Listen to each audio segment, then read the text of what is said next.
지은호, 네가 내 딸이든 아니든 상관없다고. 그 말 정말 끝까지 책임질 수 있어요?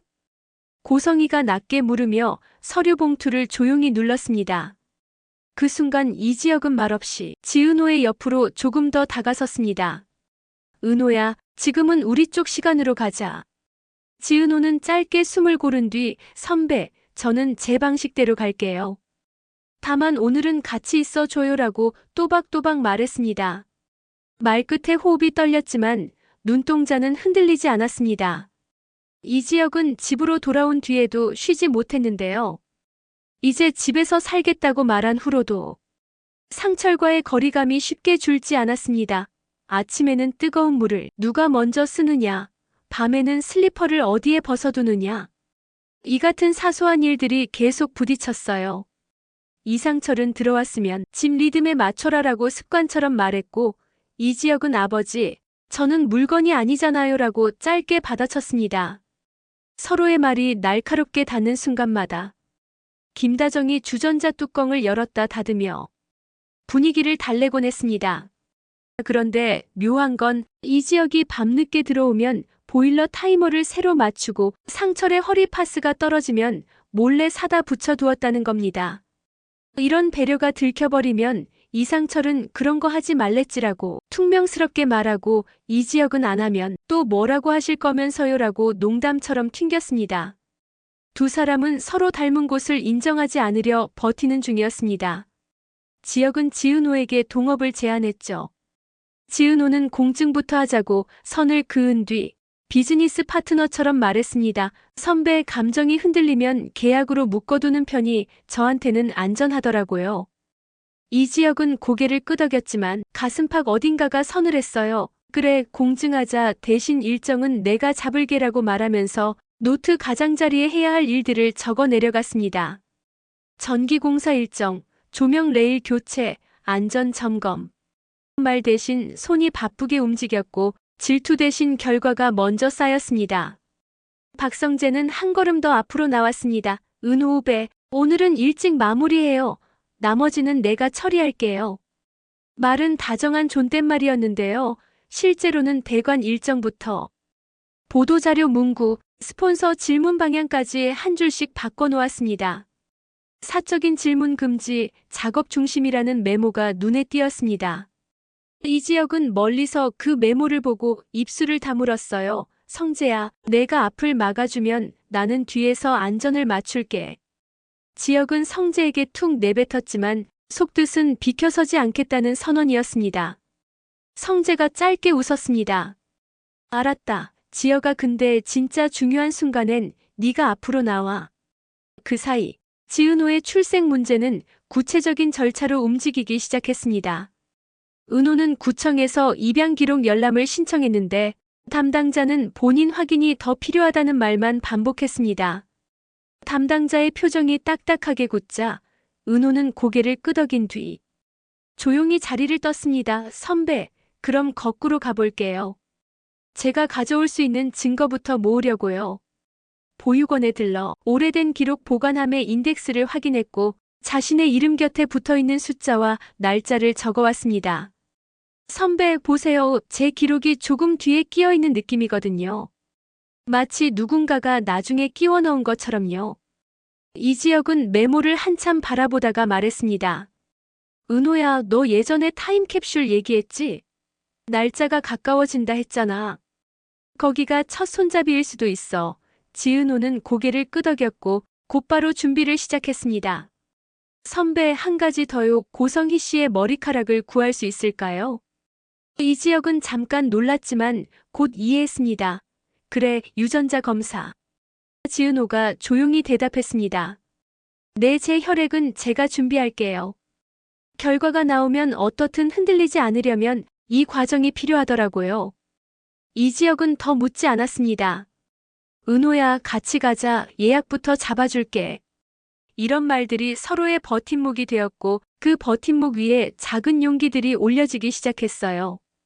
고성희는 변화를 빠르게 감지했습니다. 검진 먼저 하자라고 은호에게 권했던 것 역시 사실은 모발 채취를 위한 수순이었는데 은호가 스스로 검사기관을 고르고 샘플을 분리 의뢰한다는 사실이 알려지자 고성이는 웃음을 조금 접었습니다.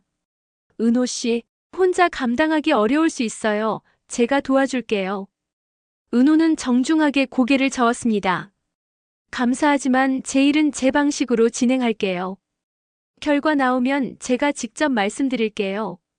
고성이의 미소가 얇아졌습니다. 고성이는 지키는 척하며 속도를 늦추던 계획을 접고 직접 판 안으로 들어가는 쪽으로 방향을 바꾸었습니다. 법무팀에 연락이 갔고 보육원 후원 사업 계획안이 책상 위에 올라왔습니다. 문구의 핵심은 기억의 복원이라는 말이었는데 실제 의도는 기록의 접근 권한을 확보하는 데 있었죠. 이상철은 조용히 생각을 정리했습니다. 우연히 거리에서 이지혁과 지은호가 나란히 걸어가는 것을 보았지만 불러 세우지 못했습니다. 밥 먹자고 하면 되는데 마음속으로 수십 번 말했다가 아침에 다시 무뚝뚝한 말만 던졌습니다. 그러다가 어느 날 통장 정리를 하다가 오래된 기록을 발견했습니다. 25년 전으로 표시된 거액의 이체 내역, 용도는 지원금, 정확히 무엇을 위한 돈인지, 누구에게 향했는지 알 수 없는 한 줄이었는데요. 이상철은 순간 자신이 알지 못했던 집안의 어두운 문을 떠올렸습니다. 지혁아, 잠깐 나와라. 이지혁이 네라고 대답하고 서 있는데 이상철이 말했습니다. 내가 그의 옆에 있다며 그러면 이번엔 아버지도 같이 서볼란다. 거친 숨이 섞인 목소리였지만 말의 방향은 분명했습니다. 이지혁은 어린 시절처럼 웃음이 나왔습니다. 네, 아버지, 같이 서요. 보육원에서 연락이 왔습니다.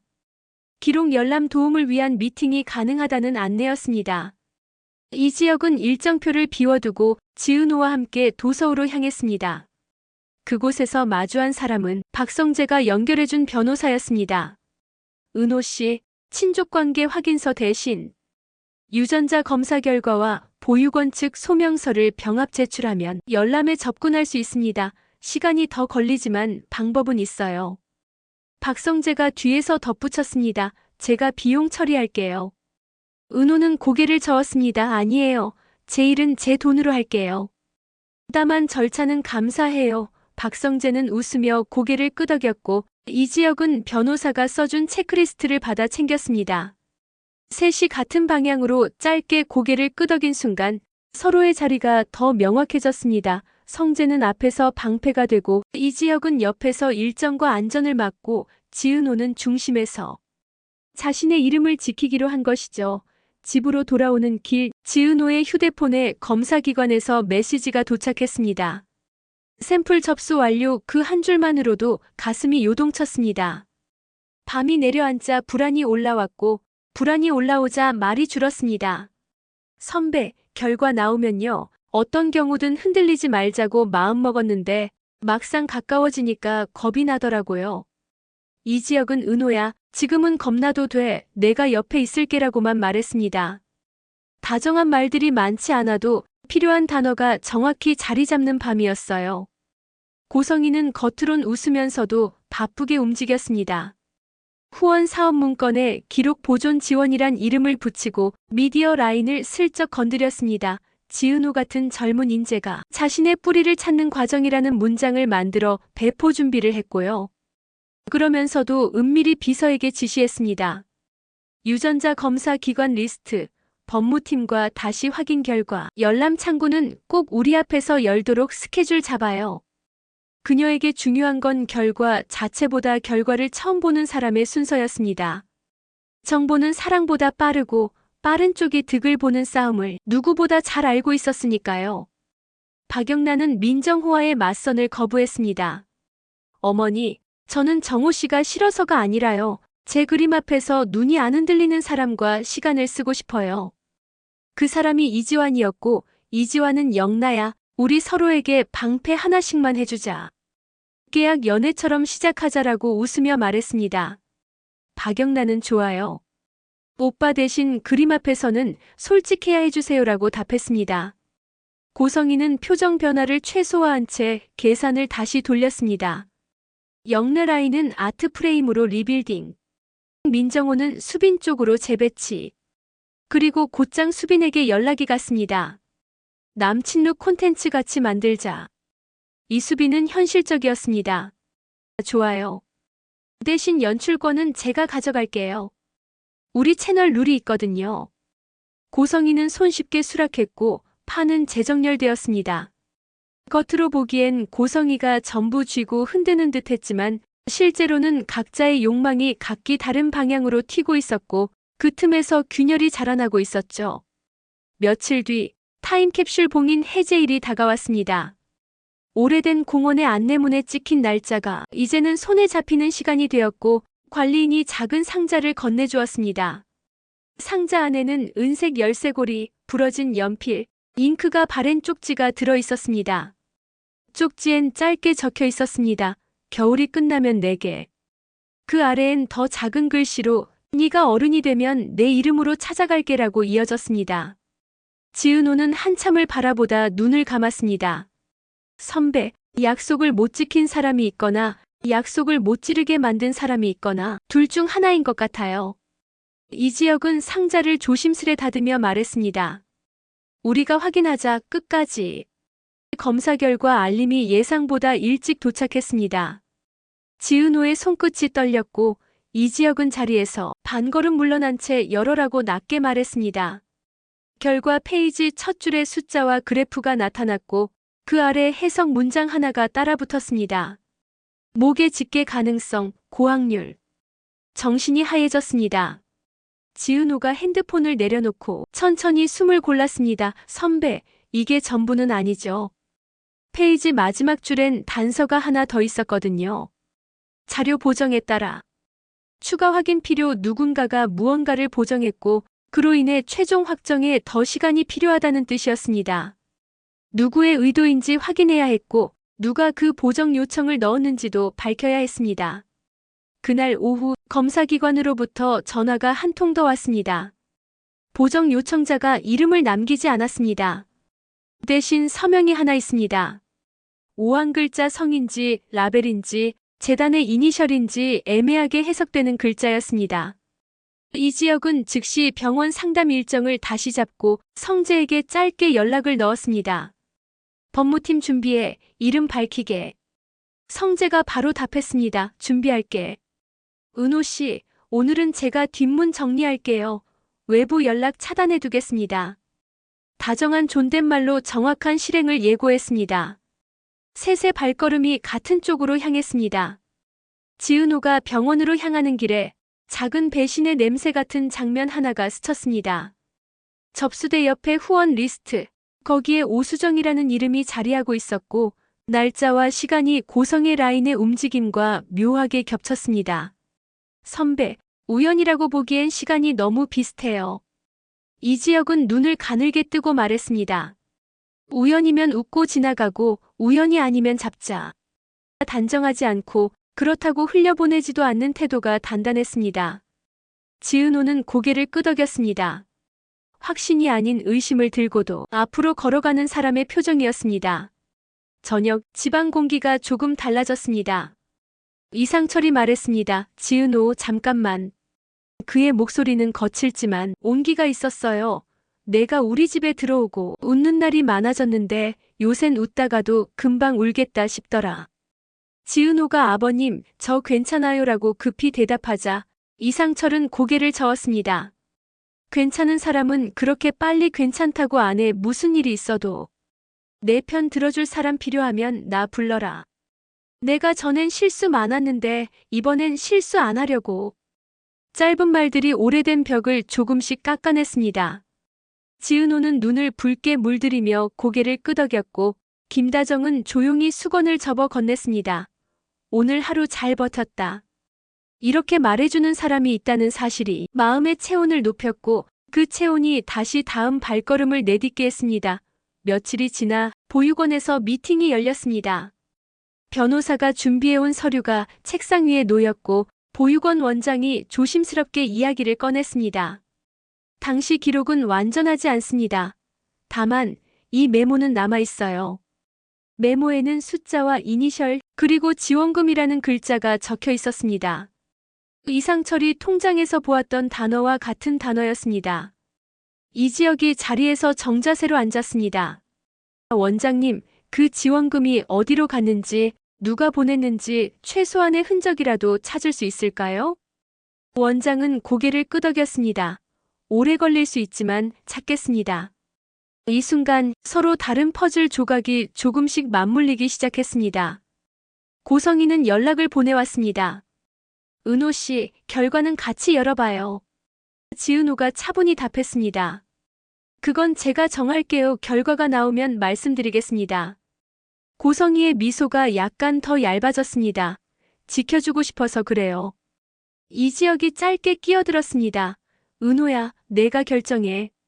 지은호가 네, 선배라고 답했고 박성재가 뒤에서 필요하면 부르세요.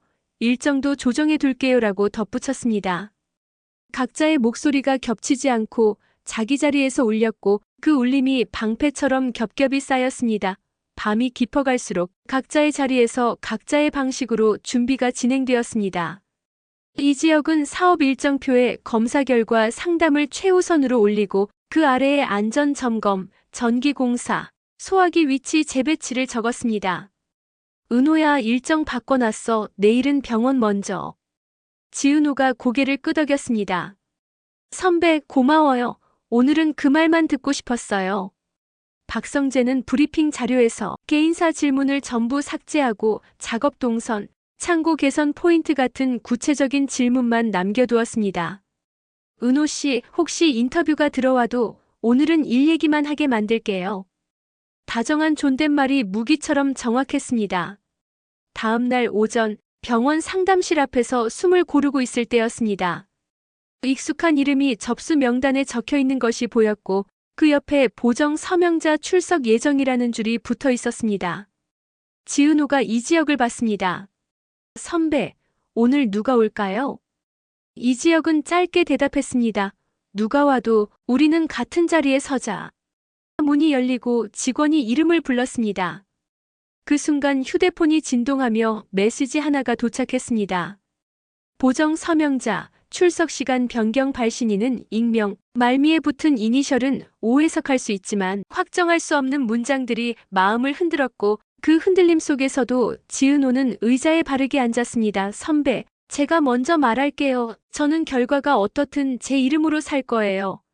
누가 저를 카드로 쓰려 하면 제가 직접 그 카드값 끊을게요. 제 옆에 서려면 제 이름부터 존중해 주세요. 이지혁은 고개를 끄덕였습니다. 은호야, 내가 먼저야. 박성재가 조용히 덧붙였습니다. 은호 씨, 앞은 제가 잘 막을게요. 필요하면 신호 주세요. 도서관의 오래된 쪽지, 통장의 낡은 기록, 보육원의 메모, 병원의 결과지, 그리고 이름 없는 서명 조각들이 서로를 부르듯 모여들고 있었고 그 가운데 지은호가 서 있었습니다. 고성이는 자신의 방에서 서류를 정리하며 중얼거렸습니다. 첫 번째로 보는 사람이 이긴다. 그러다 잠깐 아무도 보지 않는 자리에서 낮게 덧붙였습니다. 딸이든 아니든 내 옆에 두고 싶다. 욕망과 보호가 한 몸으로 엉켜있는 문장이었습니다. 그 문장과 마주선 지은호는 균형을 잡으려 했고 이지혁과 박성재는 각자의 방식으로 빈틈을 막으려 했습니다.